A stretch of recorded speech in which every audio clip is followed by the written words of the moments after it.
We have Peter Schweizer on with us. Peter is, he's just tremendous. He's a guy who's written some of the best, most informative books on the corruption of our government, both Republican and Democrat. He's with the Government Accountability Institute. He's the president there. And I asked him to look at Tim Walz and tell us who this guy really is, because he's a socialist, but is there any more to it? Peter, welcome to the program. Glenn, great to be with you as always, my old friend. And yeah, it's very interesting looking at Walz, particularly his relationship with China, and kind of contrasting it with the Bidens. The Bidens, of course, it was pretty much all transactional. They get paid. Joe Biden's policies on China changes. Tim Walz doesn't have that money, but I think he fits into the category of what used to be called a fellow traveler. He has a soft spot for the CCP. He has relationships there. And he's taken policies in Minnesota that are really quite stunning when you look at it in the context of what's going on with China. For instance, what?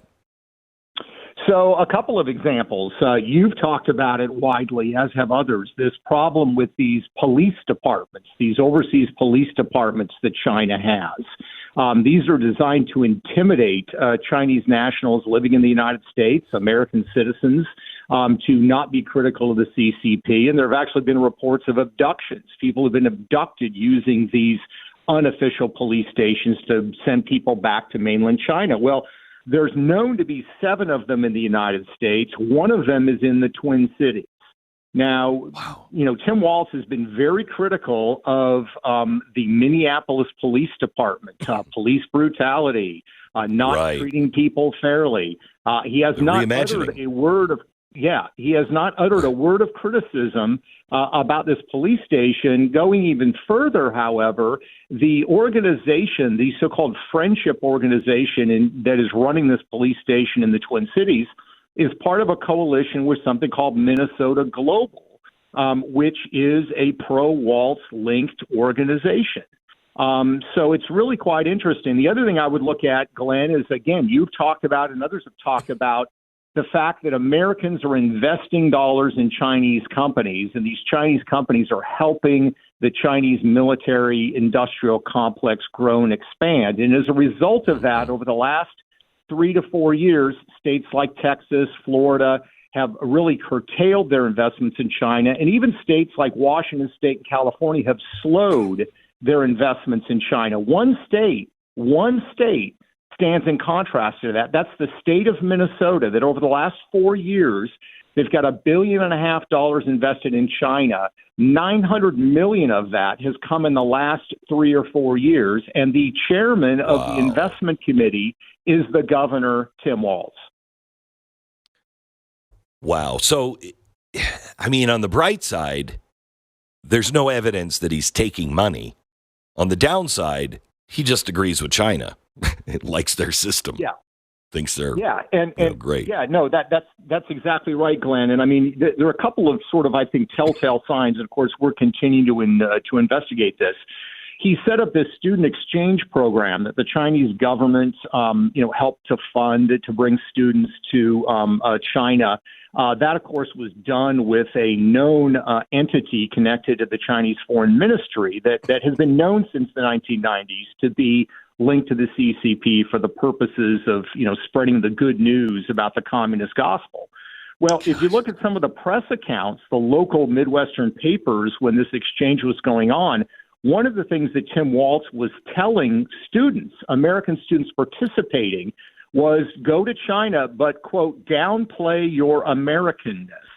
Now, this, may seem like an innocuous comment, but, this is a cultural exchange. We certainly would not tell Chinese students coming to the United States to play down their Chineseness. And so, there are things like that. There are statements. He has criticized Tiananmen Square, but he's created a moral equivalence with Wounded Knee, in the United States. 10,000 Chinese were massacred at Tiananmen Square. Of course, Wounded Knee was terrible. Native Americans were killed. but it was nowhere on the scale. And of course, it happened, 150 years ago. Yeah, that's what I was going to say. There's a difference between Tiananmen Square, where the world has been civilized, and Wounded Knee. Wounded Knee is one of the worst scars, in my opinion, that we have. It is an embarrassment to the United States. Yeah. So I am big on Wounded Knee and the truth on Wounded Knee. But I got to tell you, Tiananmen Square, that happened, 1989? Yeah. And we Glenn, saw it live thing. on television. Yeah, and what you said, I think, is so true. And sort of after Wounded Knee happened and word got out, the consensus was this is terrible. This is a scar on America, and it's recognized as such. Contrast that in China with the treatment of Tiananmen Square, and the president of China, President Xi, his wife is a very famous singer in China. They've been married for decades. She actually serenaded the troops at Tiananmen Square after the massacre. That tells you how our political system and their political system sees it differently. Tim Walz will not acknowledge that. He will always make excuses for China's conduct. Okay, so we haven't had, Dick Cheney was very powerful, and his influence was felt in the Bush administration. How much influence do you think Tim Walz will have on Kamala?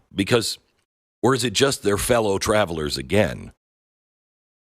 Yeah, I think that Walz will have a lot of influence, and I think particularly in the area of foreign policy. He doesn't have experience, but she doesn't either. And the examples where she has traveled and met with diplomats overseas, whether it's Central America or Europe, let's just say, has been underwhelming. So I think Walz was brought in. He was seen by the advisors around her as a sort of quote unquote steady hand.